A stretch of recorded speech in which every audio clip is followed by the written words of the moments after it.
those of you smart enough to watch the Polynomials video. If this is your first time watching it, remember just to watch and listen. If this is your second or later time watching it, please have your note sheet out in front of you so that you can take notes as we go. Feel free to pause and rewind as much as you need to. So I'm going to walk you through the lesson sheet. This is about polynomials. The essential question is, how do you add and subtract polynomials? Well, a monomial, just to review some terminology, is a number or a product of numbers and variables with whole number exponents. For example, 6, 3x to the 5th, and negative 2xy squared are all monomials.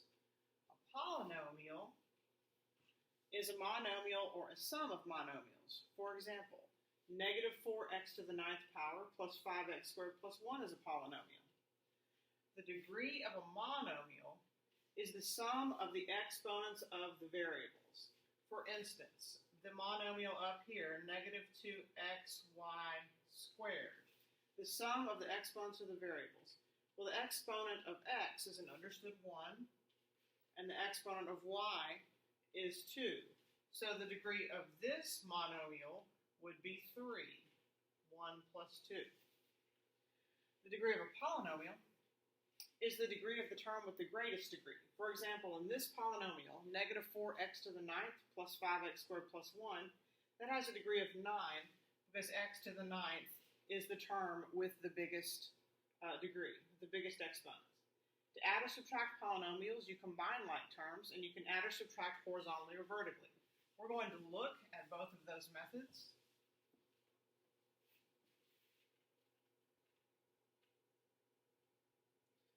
So we're first going to look at adding polynomials with a vertical and a horizontal arrangement. Adding these two polynomials using a vertical arrangement means to line up the like terms vertically. So we're writing the polynomials, aligning the like terms vertically. Then we're just going to add the coefficients. There's only one x cubed term, so we're just going to bring down this 3. We have two x squared terms, so we're just going to add the coefficients. 12 plus 5. We have two x terms, so we're going to add these coefficients, 9 and negative 6. 9 plus negative 6, or 9 minus 6, is 3. And we're just going to add our constant, 6 plus 7. And that's all for that one.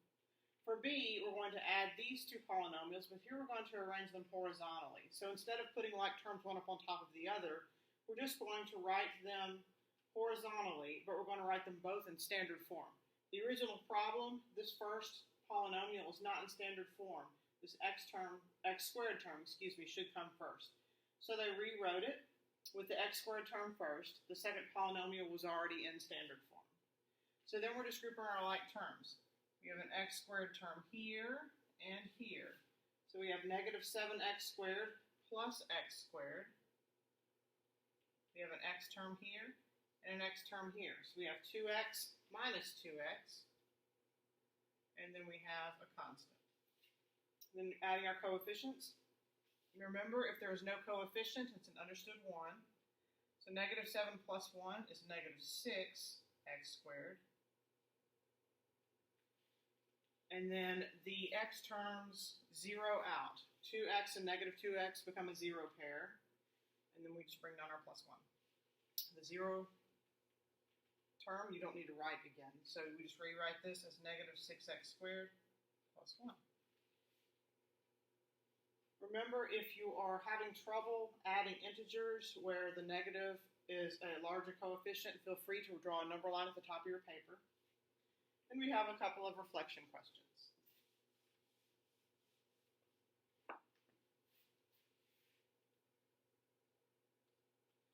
Okay, the first one is, do you get the same results whether you add polynomials vertically or horizontally?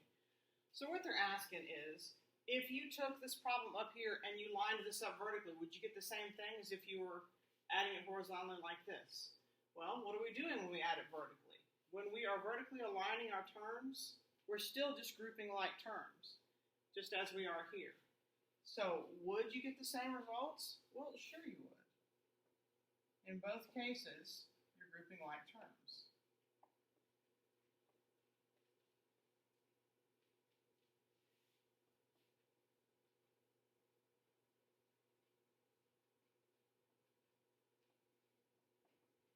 cases, you're grouping like terms.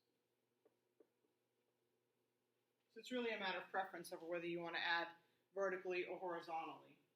And is the sum of two polynomials always another polynomial? And I want you to explain that. Well, it's kind of a gray area. The textbook says yes, but I would question that and say, well, can you think of an example where you're adding two polynomials and you get something that isn't another polynomial? For instance, if you're going to add 3x squared plus x minus 4, and if you added that to 4 minus 3x squared minus x. Here, when you group like terms, you have 3x squared added to a negative 3x squared, and you have a positive x added to a negative x, and you have a negative 4 added to 4. So when you add these, you end up with 3 zero pairs. And if you wrote it like this, then yes, you could say that is a polynomial. Or you could make the argument that no, your answer then just becomes 0.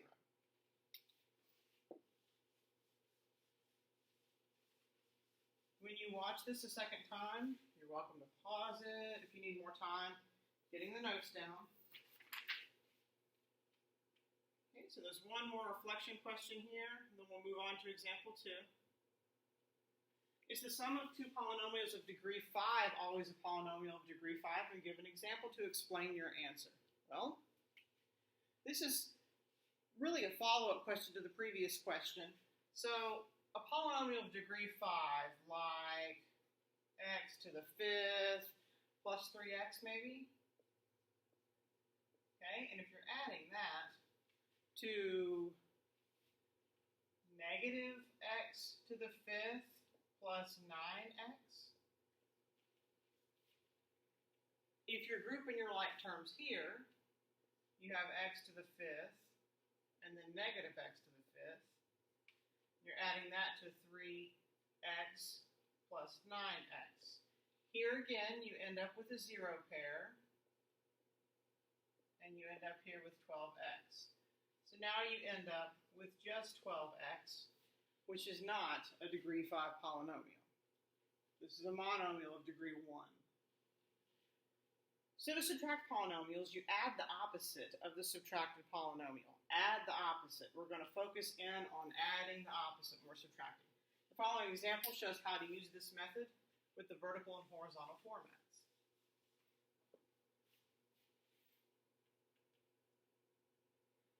So subtracting polynomials. Here are two polynomials, and notice this first polynomial is not written in standard form. So when we're using the vertical arrangement, or really if we're using either arrangement, you should rewrite it in standard form. Notice when you rewrite this, though, there's a gap. Why is that gap there? Well, if you look at your second polynomial that you're adding, here you have an x term, and you don't have an x term here. So to keep your vertical alignment consistent, you need to leave a gap for that x term here. If you want to put plus 0x in there, you can, but you certainly don't need to. That plus 0x does not have to be there, okay? So we're writing the first polynomial in standard form. Then we're going to add the opposite. So when you're subtracting polynomials, think of it as adding the opposite. We're adding the opposite of negative 6x squared, which is positive 6x squared. We're adding the opposite of negative 2x, which is positive 2x. And we're adding the opposite of 1, which is negative 1. So when we add these up, 9 plus 6. Here we have 0 plus 2. And here we have 2 minus 1. So you end up with 15x squared plus 2x plus 1. I'm not sure why this line there. I think it's a typo in the original. Okay. So here you have another example of subtracting polynomials, but this time with a horizontal arrangement. I think I'm going to go ahead and scoot this paper up to make sure that you can see it well enough during playback. Okay. I hope that's not too high. I'm going to pull it down just a little bit. So here we have 6x cubed plus 3x squared plus 2x plus 9, and we're subtracting 4x cubed plus 8x squared minus 2x plus 5. So we're using a horizontal arrangement here, writing both of the polynomials in standard form. They're already in standard form, so they just rewrote it. And then we're going to add the opposite. So adding the opposite, we're adding negative 4x cubed and adding negative 8x squared and adding 2x and negative 5.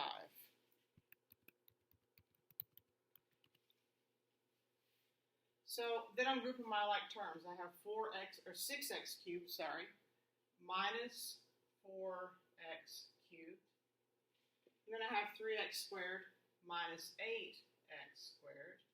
And then I have my x terms. I have 2x plus 2x, and then I have my constants, 9 minus 5.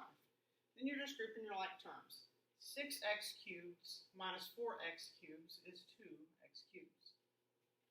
Okay. Then they already brought down a minus here, which should clue you into the fact that this is going to be negative. You have 3x squareds here, and you're subtracting 8x squared, so that gives you negative 5x squareds. And then you have 2x plus 2x, which is 4x. And you have 9 minus 5, which is 4. And that's it. And you could rewrite it if you wanted to, but you certainly don't need to. Okay, so now we have 3 reflection questions.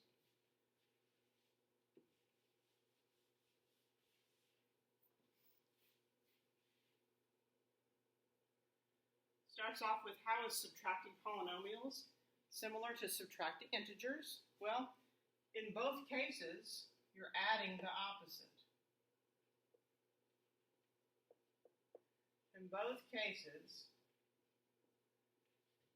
subtracting is adding the opposite.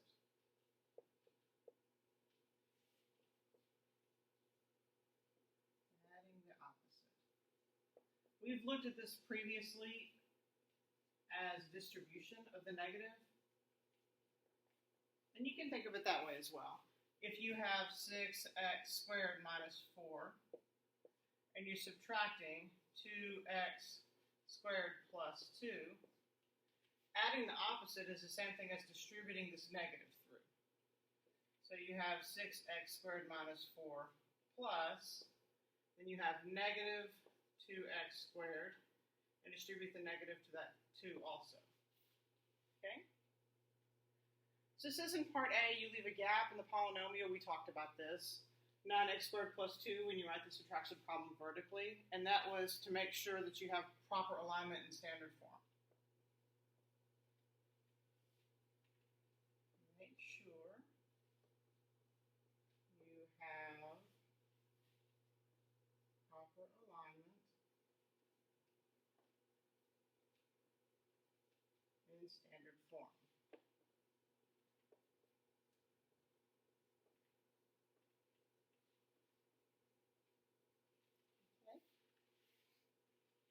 And is the difference of 2 polynomials always another polynomial? This is another yes and no. If you consider the 0 pairs to be still monomial terms, then yes, it would be. So, for instance, if you are subtracting 6x squared plus 4x minus 6, if you're subtracting 4x minus 6 plus 6x squared, then you end up adding the opposite. So if I'm adding the opposite of 6x, I'm adding negative 6x squared. If I'm adding the opposite of 4x, then I'm adding negative 4x. And if I am adding the opposite of negative 6, then I'm adding 6. So these become 0 pairs. And again, you could write those. You could say this is 0x squared plus 0x plus 0, or you could simply say this equals 0. So we have one more example. Example 3, on the last page. And then you'll be ready to roll for tomorrow's discussion.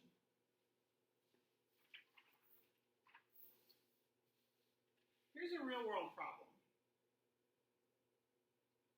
This is according to data from the U.S. Census Bureau for the period 2000 to 2007. The number of male students enrolled in high school in the United States can be approximated by this function, where x is the number of years since 2000, and m of x is the number of male students in millions. The number of female students enrolled in high school in the U.S. can be approximated by a different function. But again, x is the number of years since 2000, and f of x is the number of female students in millions. And it asks you to estimate the total number of students enrolled in high school in the U.S. in 2007. If x is the number of years since 2000, and we're talking about 2007, then what would x equal? It talks about that down in part C. 2007 is 7 years after 2000, so here x would equal 7. Now, when you're working with a word problem such as this, make sure that you read the question carefully and don't leave out the fact that you're going to be calculating the number of students in millions. Okay? Now, this wants the total number of students. So this total meaning the male plus the female. All right? So part A, or step A, is to make a plan. The problem asks for the total number of students, so you're going to first find the total number by adding together the functions to find a model for the total enrollment. Then evaluate t of x at an appropriate value of x to find the total enrollment in 2007. Well, we've already determined that an appropriate value of x would be 7 because 2007 is 7 years after 2000. So we're going to work on adding the polynomials now. So we listed the polynomials again, and then we're adding these vertically. Vertically, you're probably going to see as a more preferred method. It's because it is very neat and tidy the way the like terms align.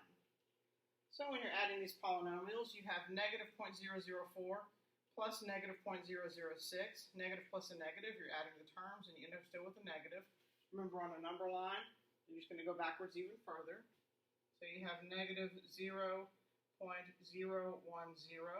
just negative 0.01. And adding these terms, 0.037 plus 0.029, you have 0.066 x squared. And you're adding here, 0.049 plus 0.165. And you end up with 0.214 x. And you have 8.11 plus 7.67, so you end up with 15.78. So you added the coefficients of the like terms, and you end up with your equation for t of x. So we're just rewriting negative 0.01 x cubed plus 0.066 x squared plus 0.214 x plus 15.78. Now we're going to apply that to 2007, which is where x would equal 7. Feel free to pause if you need to get that down.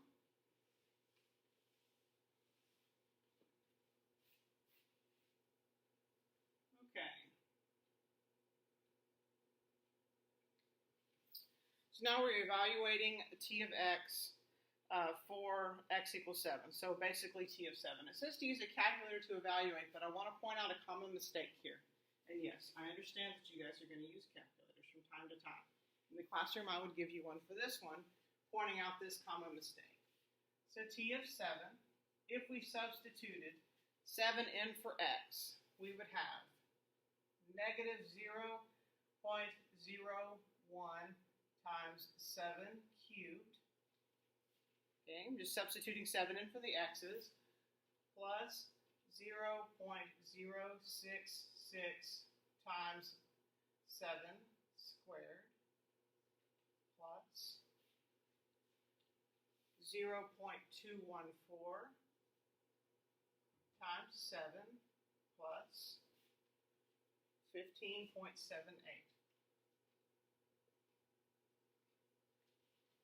Go ahead and pause the video and take a minute to punch that into your calculator to see what you get.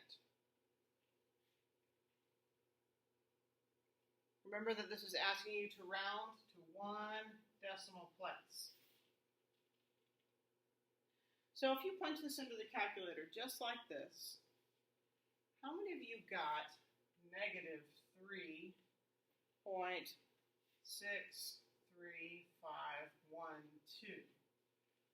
Well, a better question might be, how many of you got negative 3.63512 and just put that down as your answer? And then how many of you got that and thought, there's probably not going to be a negative number of high school students?